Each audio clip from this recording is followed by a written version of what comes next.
This guy is living with 19,400 vehicular homeless people in California. So it seems that every time you turn on the news, there's always some article talking about homelessness being on the rise. But what we should really be asking is, who are these new homeless and how did they get here? I think it's as simple as the fact that it is extremely expensive for housing these days, no matter what. This was posted May 20th. Renting is increasingly cheaper than buying a home. And I don't know about you guys, I live in New York, but for me it has been very expensive for my rent, and even people that I know who live outside of New York City, basically anywhere within a 3-hour 4-hour driving radius of New York City is really expensive, like really expensive, to the point where the local jobs for those areas do not pay enough for the asking rate for rent in those areas. So you basically either you work from home and you work remote and you make a lot more money, or you're kind of strapped for cash. And so a rise in homelessness is like, that's the outcome of people they just can't afford rent. Like, it's that simple, I think. Let's see what he has to say. They call themselves van lifers, people who live in their vehicles on the street. Well, I fully converted the inside. I did the top. I put a new transmission in it, changed out the brake system. Brandon Andrade is I like how he's even got the little leaves around the top here. He's big chilling, bro. This dude doesn't even seem like he hates this. a van lifer. He repairs professional baseball nets by day. He repairs professional baseball nets. Is that a real job? I'm genuinely not trying to be rude, but like, people always joke like, oh yeah, I'm going to college for underwater basket weaving, and it's like, okay, you're not going to get a job, right? Repairing baseball nets, that's an exclusive title. You do nothing else. What about like basketball nets? That's got to be pretty similar, right? And by night, he sleeps in this parking lot in OB. Almost $1,000 a day that I work. So I really just kind of. Wait, he makes $1,000 a day. Hold up. Sorry if you're watching with captions on. I gotta turn in this OB. on.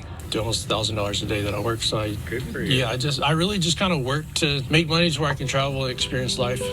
All right, so this dude, he's living in his van on purpose. If you're making $1,000 a day, let's say you don't get a client every day, but like, let's say you get like even one client a week, that's $52,000 a year. He could probably afford rent, right? Surely. I live my best life outside of work. Well, I wanted to share California's definition of homelessness because that's where I'm currently living. And I quote, individuals and families are considered homeless if they do not have a fixed, regular, and adequate nighttime residence. For example, if they are living in a shelter, a vehicle, or other places not meant for habitation. Okay, that makes sense. That's a pretty normal definition of homeless. Like, you don't have a home, or where you sleep is on wheels, so it's not stationary. Okay, I think that's pretty logical. Is this guy in a van? This looks like a van. There's no way this is a house, right? I mean, this is a kitchen counter and then a pillow, so that's got to be a bed. This is either a van or a $3,000 a month studio in New York City. So by the state of California's definition, you're looking at a 38-year-old homeless man. That's what I thought. But I would argue with California that I'm not actually homeless. I have a home and I really enjoy living here. It just doesn't happen to be attached to a foundation. Okay. So the article goes on to say, an estimated 39% of LA County's unsheltered population lives in vehicles. I mean, that makes sense, right? I mean, it's probably better to sleep in a car than to sleep like on the ground somewhere, you know? I mean, if I were going to be homeless, I would look at sleeping in a vehicle. I mean, I don't own a car, but like, if it were getting to that point where I'm like, oh, it looks like I'm not gonna be able to afford rent next month, I would take the money that I have saved and I would buy a vehicle, because at least then you got like, you know, if it's raining and stuff, you got shelter. Between 2019 and 2022, the number of people sheltered in cars, vans, and RVs rose 17% to 19,400. A 17% increase in, what is that, 3 years? And that's got to be way higher. We're halfway through 2024. It's got to be way higher now. I am telling you, bro, that's crazy. And that's in California. I'm sure that this is the case in other big metro, areas throughout the country. Surely the housing market's in a bubble, right? Surely. There's no way, bro, there's no way it's not. Remember in 2007 when there was a bubble and nobody thought it was a bubble, and then it popped and everything collapsed, and then we spent like the 10 years after that trying to get the housing market back to where it was in 2007 or 2006. It's like, wait a minute, we're trying to get the housing market back to where it was when it was in a bubble. You want to recreate a bubble? What the fuck? What are we doing? Why are we doing this? Like, look at this median sales price of houses sold in the United States. So let's take a look here. This is 2005. Okay, Q1 2006. Oh, we peaked in Q1 of 2007. This was the big recession right here. I'm assuming that's what this gray bar is. Okay, this was the great, we used the term great recession. This was the great recession. What? And look at this now. Look at this Q4 of 2022. I mean, we've come down a little bit since like the pandemic spike, I guess, but like, bro, we're at 420,000 and the peak was 250. We're almost double what it was at the peak of a literal bubble by definition. Now look, I know like with actual inflation, like purchasing power, the dollar buys less these days than it did back in 2007. So I know like there's other factors at play here. You're not, you know, this doesn't factor in all those types of things, but like, dude, I don't think you need to be an economist to be like, wait a minute, what the fuck, what? Why did we just we recreated a bigger bubble? No, am I going crazy? No wonder people are sleeping in their cars, bro. Nobody can afford a house. Yet despite this proliferation of vehicular homelessness, relatively little is known about it. Relatively little is known about it. They must not watch the news. They must not watch TikTok. Well, look, I mean, the news, okay, I'm gonna put on a little tinfoil hat here. I think legacy media, you know, your Fox 5s, your CNNs, I think they're probably influenced at least a little bit by the government. I'm just a little bit. I'm not saying that there's an Illuminati pulling the strings, okay? I'm not saying there's a deep state or whatever. I'm no QAnon, whatever, dude, okay? But like, it's probably the case that legacy media is somewhat influenced by the federal government. That's just my, you know, if I were to bet money, if I was at a casino, I'd say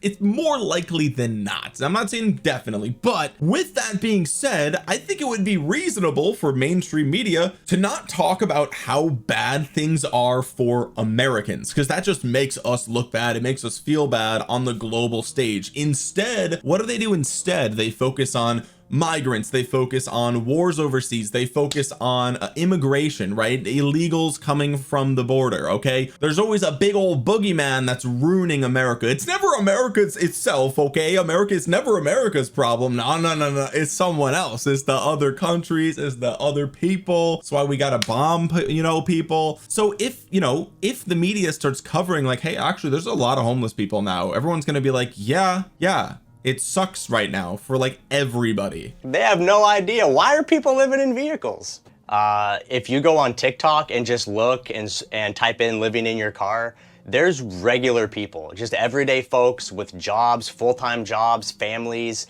and even students living in their cars. Okay, to be fair, if you are posting content about living in your vehicle, and sometimes look at these cute little fairy twinkle lights, that's adorable. Okay, that's obviously his car. Anyway, if you're posting content about it, that would be like the silver lining. It's like, okay, well, this sucks, I'm living in my car, but now I have kind of a unique lifestyle that I can share with the internet, and maybe people will watch, and if they watch, maybe you can build an audience, and if you can build an audience, maybe you can get ad revenue, maybe you can get sponsors, things like that. So there, if you give people a financial incentive to post content about living in their car, I think some people will opt to do that willingly, right? Like, let's say you're 23 years old, you're a dude, you have no skills, you didn't go to college, you don't have a great job, and you end up living in your car. Well, you might as well make content about that because maybe you can get paid, right? And so I think that, you know, you citing TikTok, saying, bro, my source is TikTok, it's like, okay, I don't know if I really buy that. And also, like, because this is a unique lifestyle,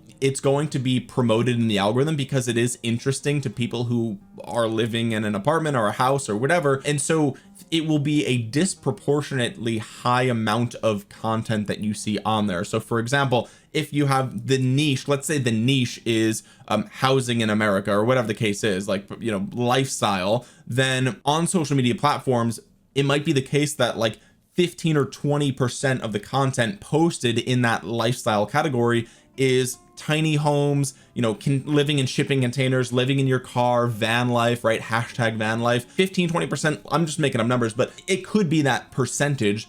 Whereas if you look at the United States as a country as a whole, are 20% of people living in tiny homes in their cars? I doubt it, right? And so when you say, oh, my source is TikTok, it's like, well, okay, there's probably a disproportionate amount of people on there compared to real life that are posting about it. But he does make a good point that there's certainly probably more people posting about it now than, let's say, 5-10 years ago. And if that's the case, well, that would mean the evidence is that there are more people living in their vehicle, even if it's a relatively small portion of the actual country. It's still higher now than before. And so for the news to be like, oh, there's a lot of people living in their car, it's like, there is actually. Wait, yes, sweetie, yes, there are. But pretty much I'm broke. I can't afford rent, food, and bills, and my student loans. Oh my God, same. You need to make at least $3,000 to $4,000 per month. I barely make $1,000 per month. You need to make $3,000 to $4,000 a month.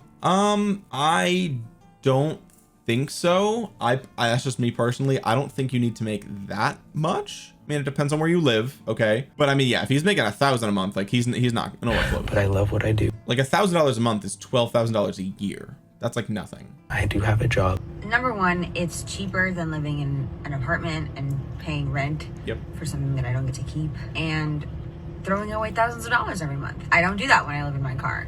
Throwing away, I mean, I don't know if I would say it's throwing away thousands. Like, okay, just because you don't own it at the end doesn't mean it's a waste of money, right? Because like, for example, I have a refrigerator here and I have lots of food and I can buy food in bulk, and so I'm saving money by, you know, buying food in bulk. But on the flip side, I also spend more money on like electricity and Wi-Fi and things like that. So, and also listen, I barely get a good night's sleep in a comfortable bed. There's no way you're gonna tell me it's comfortable sleeping in a car. No shot.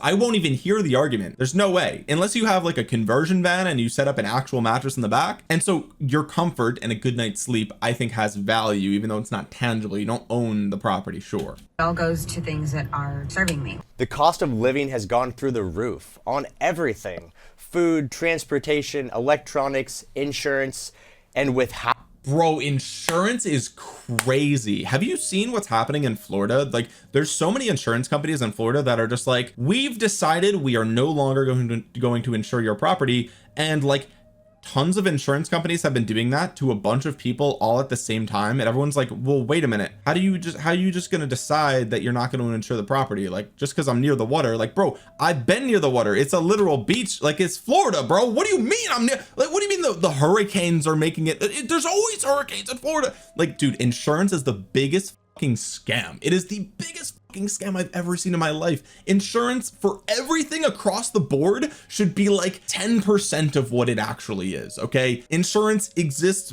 primarily to make the people who own the insurance company money. And have you ever tried to file a claim with your insurance provider, bro? Oh my God, they will dick you. They will fuck you. Especially medical insurance, that's a whole other thing. Like, you can have a surgery and then a month later they're like, yeah, we're actually not going to cover that. It's like, I already had the surgery, pal. What are you gonna do? Anyway, that's a whole tangent. being the largest expense. Yep. Here's an example. I got curious about rent because old Nomad Brad, I ain't paid rent in 6 years. So I was just curious to see what housing's doing. 6 years? So he's been doing this since before the lockdown. That's nuts, bro. This dude's big chilling. And I'm gonna be honest, this actually kind of looks nice. I mean, he's got this nice lighting, uniform lighting across here. He's got some sunlight coming in. He's got cabinet space and everything. Nice countertop. Like, this is objectively like a nicer place to live than some apartments I've seen in New York City. I'm not kidding. Yes, it might be smaller, although barely, but surely, I mean, yo, he's got an espresso, full on espresso machine. Like, that ain't even an espresso. That's not a Keurig. That's a full on like whole contraption. Good for you, man. So I pulled up this apartment that I lived in 2009. I lived in this exact apartment. This is the website of the same complex, this exact floor plan.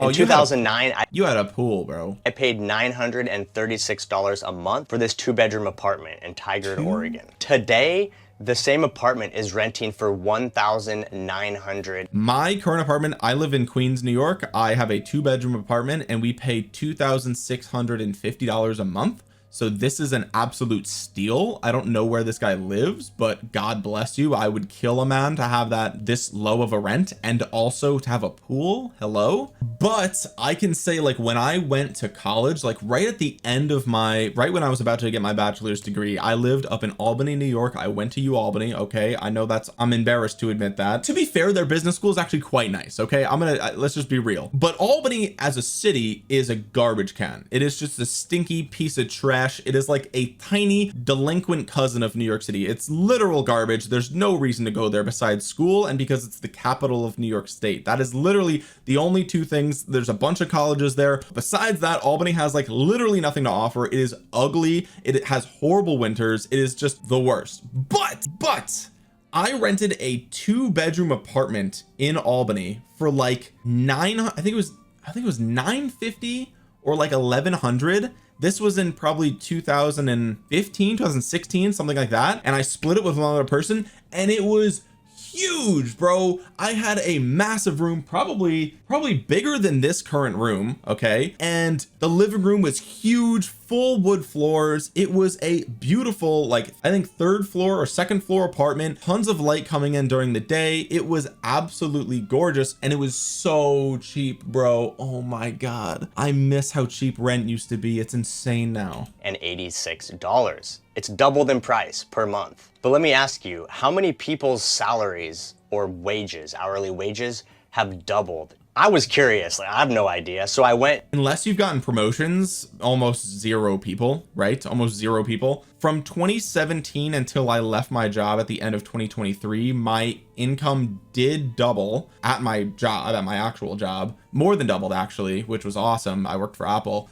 but I had 2 promotions in that time, and I stayed at the company for 6 years. So it's like, you know, that would be the only way to do it. If you don't have 2 promotions in that time frame, I highly doubt that your income would double. And pulled the numbers. So here's the numbers from usafacts.org. This is on the median annual wage. So if we do the math, we have 33,190 in 2009, 46,310 in 2022. That is an increase of 39.5%. Yeah. So median annual wages went up 40%, but like he said, cost of living has doubled, and literally everything else across the board has gone up. Like your Netflix subscription has doubled since 2009, right? Like everything is more expensive. So if you're lucky, your wages went up 39% while your rent alone doubled. Yep. And that's just housing. Yeah. How's your car payment looking? Yep. How's your cell phone bill looking? Well, I'm still on my dad's, hey, maybe I shouldn't say that. He might be watching. Dad, anyway, the reason that I don't own a car in New York City, I've owned cars in New York City in the past, okay? It is a hassle, but the main reason that I don't have a car in New York City is not because it's a hassle, it's because it's too expensive, bro. Like literally if you want to buy a brand new car today, an entry level, the cheapest thing you're going to find is like $20,000, bro. Like that's the cheapest brand new car. Maybe if you haggle them down, you can get something for like 18,000. Like that's wild. Now, of course you can buy used, but even used cars, because of the lockdown, like even used cars, their market has been crazy over the past couple of years. Like it's nuts, bro. It is crazy. Everything is super expensive now. It's getting crazy. That's what I said. I'm 48 years old. I've been living on this planet for 48 years. I've been in Massachusetts most of those years. It's expensive here. I own my own home. I work a full-time job in lending. For the last 5 months, I have been looking for a part-time job for weekends and evenings. I have sent out a dozen resumes practically daily. Oh, you're gonna have to bump those numbers up. You got to send out like 100 resumes to even hear back from people these days. You know what's so crazy? Like my millennials and Gen Z probably look at her and be like, you own your home? Holy shit, you're balling, bro. You are balling out of absolute control. Okay. And yet by all other measures, it looks like she's actually struggling, which is awful. Nobody's even calling me back. I need more money because I went through my bills. I can't afford food. Single mom, elderly father living with me. That sucks. And that is increasingly more the case too, because the boomer generation is larger than the millennials and the Gen Z, right? Like there's just more people there. And so who's going to take care of all those older people, right? Especially if they're not working. it's going to fall on the kids unless they can afford a retirement home, which, great news, that's also exploded in price. And so, you know, if you're working as in, you know, as the boomer generation, as you're working, you think, oh, I'm going to need this much money to have a home, you know, a retirement home or whatever. Well, great news, that's probably double just like the cost of living for everybody else, right? So surprise, you can't afford a retirement home anymore. So then you move in with your daughter, your son, whatever. And so you kind of have like this compounding issue where it's like the older generation relying on the younger generation, right? And then the younger generation still probably wants to have kids, which, by the way, birth rates are at like a 40-year low right now, which is obviously why people can't afford kids. Okay. And so, you know, especially as a single mother, yeah, I could see it, man. I can see it. It's super expensive for everything, man. That sucks. I can't afford to feed my family. Yeah. American dream, people. Yep. Now, we can't live without food, and in today's society, True. you really can't live without a small. Also, if she works in lending, I wonder if she might actually make too much money to qualify for like federal or state aid. Like, that's also the part that's crazy, is that like the government might look at what she's making on paper and be like, oh, you're good. So she's getting screwed from both ends. And this is why people are saying the middle class is going away, because there ain't nobody helping the middle class. Okay. Smartphone or an internet connection, but you can live without paying rent if you choose to live in a vehicle. So people are doing. Okay, well, a mother, a son or daughter plus an elderly father, they can't really live in a vehicle. Like, let's just be honest. It to cut back on their expenses and work towards improving their quality of life. Some folks are doing it short term to pay down debt or save for something big like a home purchase or an education, while other folks like me are just sick of the broken system and want their freedom back. There are multiple things that keep me in the state of New York. Staying in the city of New York is really just my choice. I do just really love living in New York City, but I have family nearby in the state of New York and also in Connecticut. And if it weren't for family and how close I was with my parents, I probably would do like something similar to what he's doing, right? Like at this point, I do YouTube full time on my main channel. I could buy a really good laptop and I could take this camera, my gear with me, right? And I could basically set this up in any Airbnb, hotel room, whatever, and I could do what I do wherever I want. And so like for me, if I didn't have things keeping me down or things that I choose to keep me down, right? It's not like my family's forcing me to stay here. I could leave if I wanted to, but I find that I would rather be close by. Okay. I think that's a pretty reasonable thing to do. But if it weren't for that, I'd probably do what this dude does, because I have no reason not to. And I do value my freedom over my income. Like I've noticed that over the past 5 years, like I just care more about doing what I want to do rather than how much money I make. And that's why I left my job back in October to do YouTube full time. I decided, you know what, it will be a pay cut, but I will have complete freedom to do whatever I want, whenever I want, work as much or as little as I want to. And that has been incredibly valuable to me. So far, it has definitely been worth the pay cut. The biggest question that I have though is, where do you take a shit in here? Okay. And where do you shower? Because I shower at least once a day, if not more. I love my morning showers, and you got to pee and poo. And like a lot of times the answer to that is a bucket, and buddy, I am not shitting in a bucket. So that would be probably the biggest hurdle for me. I was working. Wait a minute. I just realized this is a band. This guy's got a guitar. Like, holy shit, they got the whole setup. Full-time in the trades, 40 to 50 hours a week. I was. Sorry to keep pausing, but that looks like a solar panel too. Holy shit, this is sick. Maybe they do have a bathroom in there. The homeowner. And when I wasn't working at my job, I would come home and work on the house, maintain the home, clean the gutters, do yard work. So I really didn't feel like a homeowner. I felt like I had a second job as a caretaker of a property. Yeah, I think owning a house is way more expensive and way more work than people realize. Like when you own property, I wouldn't do any of that shit. I wouldn't even cut the grass until the city knocked on my door, bro. And after years and years of being in that cycle, I just had no energy left to do the things I wanted to do, and I had no free time. And so I said, what am I doing? Why am I paying for this home? Why am I putting so much energy into this home that I can't even enjoy? And so I hit the eject button and sold my home, bought a cargo van on eBay, converted it into my first home on wheels, and started traveling. That's actually genius. I wonder when he sold it though. Like if he still held that property today, he probably could have made way more money off of it. Of course, there's no way to like predict the future, obviously, right? I know hindsight's always 2020, but that's kind of genius, right? Because he, like, whatever this van cost, even to remodel it, let's say it, remodeling it costed as much as the van itself, let's argue, okay, even still, he probably put a boatload of money in a savings account or like in a S&P 500 or something stable, and now he's big chilling. People are realizing you don't need all the stuff. Yep. And the way it works is you shrink down your living space. You're going from a house or an apartment down to a vehicle. So the amount of possessions that you can physically own is very, very limited. Oh, is that what he's living in here? No, that can't be it, right? Because your space is reduced. So it forces you to really reevaluate all the stuff you have, all the clothes you have, and figure out what's really important for you to maintain a high quality of life. And I could have a high quality of life in this type of place if I can take a shit somewhere. those are the things you end up taking with you in your vehicle. And after you're living in your vehicle for a while, you start to forget about all the other stuff. The throw pillows, the Shark vacuum, the 5 winter coats. Yo, he's got a stovetop and shit. I didn't even realize that. That's crazy. But if he's not showering every day, I don't care what anyone says. If you're not showering every day, you probably stink.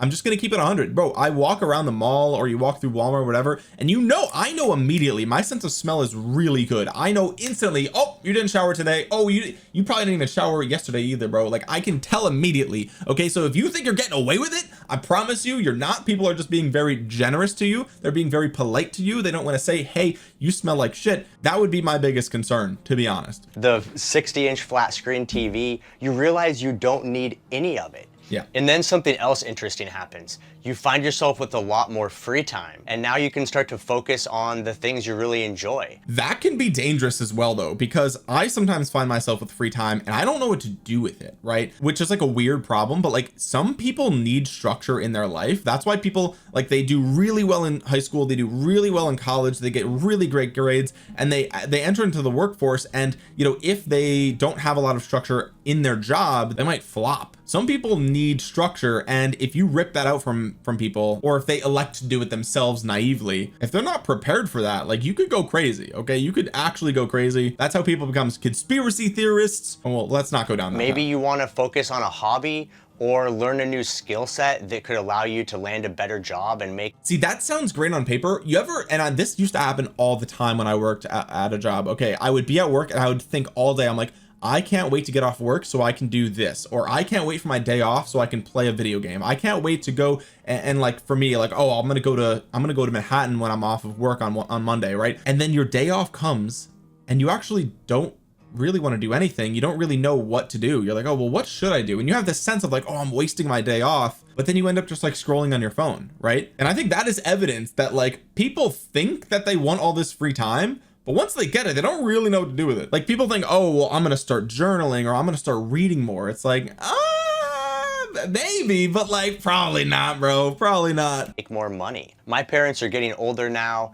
and so I like to try to spend more time with them when I can. Same. And so this past winter, I actually drove down to Arizona and stayed in my van at my dad's house and was able to spend a few months with him, hanging out and working on projects. And that is actually beautiful. Like, that is incredible. Good for him. Going out to eat, and we went down into Mexico for a little bit. And that's something that I never could have done 6 years ago when I had a mortgage to pay every month and I had a job that was forcing me to work 40, 50 hours a week. Yeah, and like, that is an invaluable experience, right? Like, 15 years from now, he's going to think back on those few months, and those are going to be some of his best memories. And there's no financial compensation that would have made skipping that worth it, right? Like, man, I wish I provided shareholder value for those 3 months instead, and now I would have $20,000 more dollars. Like, no, dude. I just didn't have time to do these kind of things that I think are really important. Yep. And so that's something people are figuring out.